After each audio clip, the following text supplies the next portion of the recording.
একটা ছোট্ট উইকেন্ড কাটাতে বা সামনে দুর্গাপুজো আসছে সেই ছুটি কাটাতে একটা দিনের জন্য আপনারা এই প্রপার্টিটা বেছে নিতেই পারেন।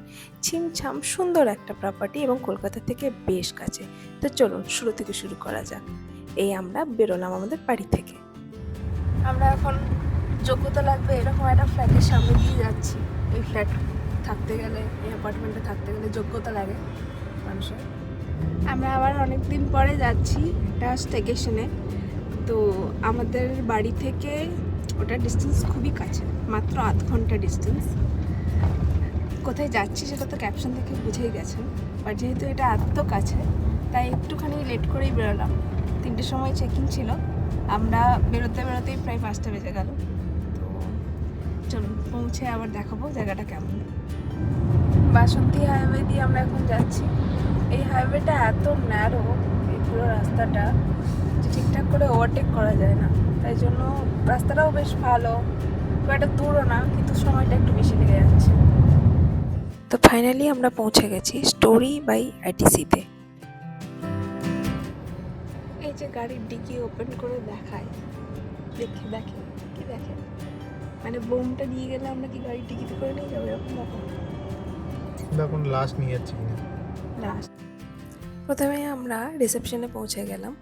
তো রিসেপশনটা বেশ সুন্দর, ছিমছাম ছোট্ট একটা জায়গা, এবং রিসেপশন থেকে পাশেই দেখা যাচ্ছে এদের সুইমিং পুলটা।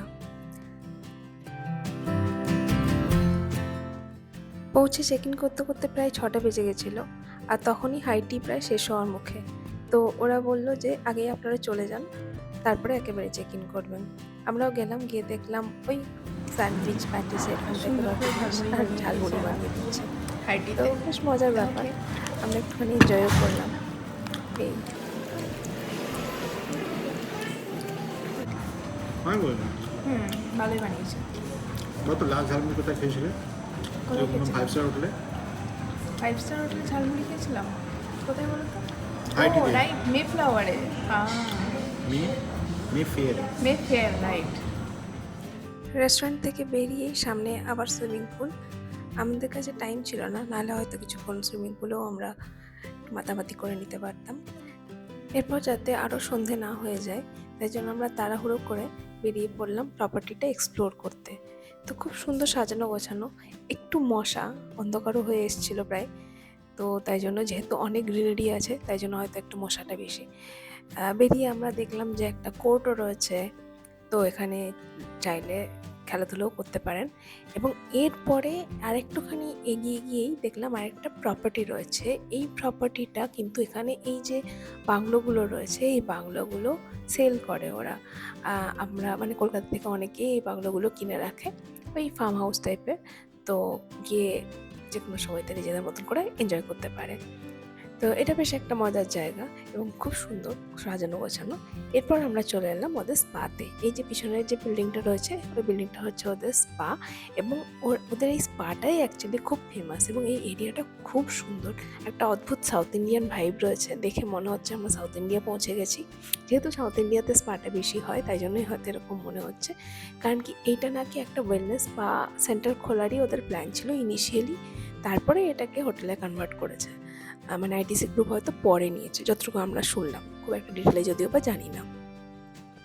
আর জায়গাটা এত সুন্দর যে কেউ চাইলে গিয়ে ফটোশ্যুটও করতে পারবেন, ওই প্রি ওয়েডিং ফটোশ্যুট বা এরকম টাইপের।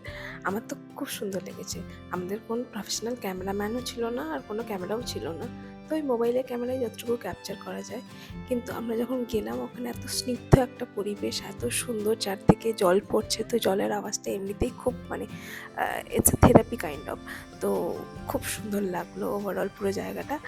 সকালের দিকে কেমন লাগলো আমরা তো বুঝতে পারিনি, তার কারণ আমরা যেতে পারিনি, একটুখানি অন্ধকার হয়ে গেছিলো। বাট খুব সুন্দর, মানে বেশ এনজয় করেছি আমরা এই পুরো প্লেসটাতে যতক্ষণ আমরা ছিলাম ওইখানটায়। এরপর খানিকক্ষণ ঘোরাঘুরির পরে আমরা চলে এসেছি আবার এন্ট্রান্সের কাছে।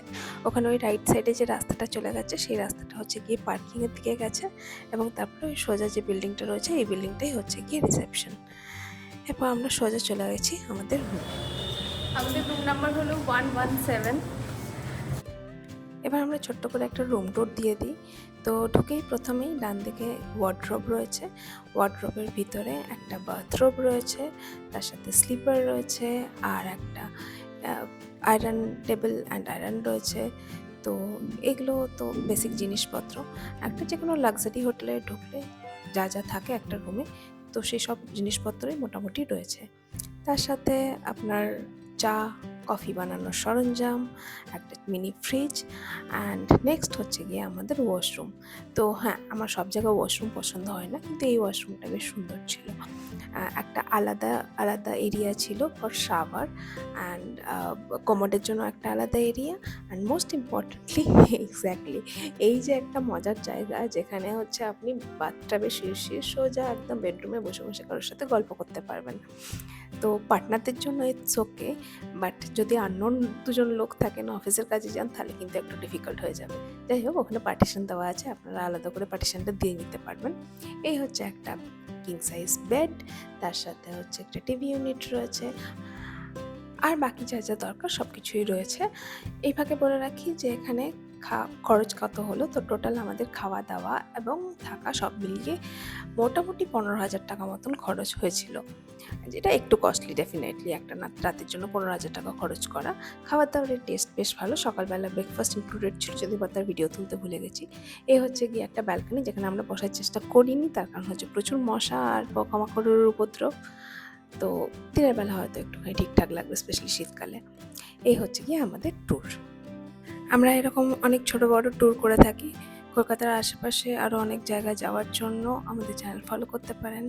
I am doctor Piyali and my husband is doctor Arnab. We are psychiatrist by profession and traveller by passion.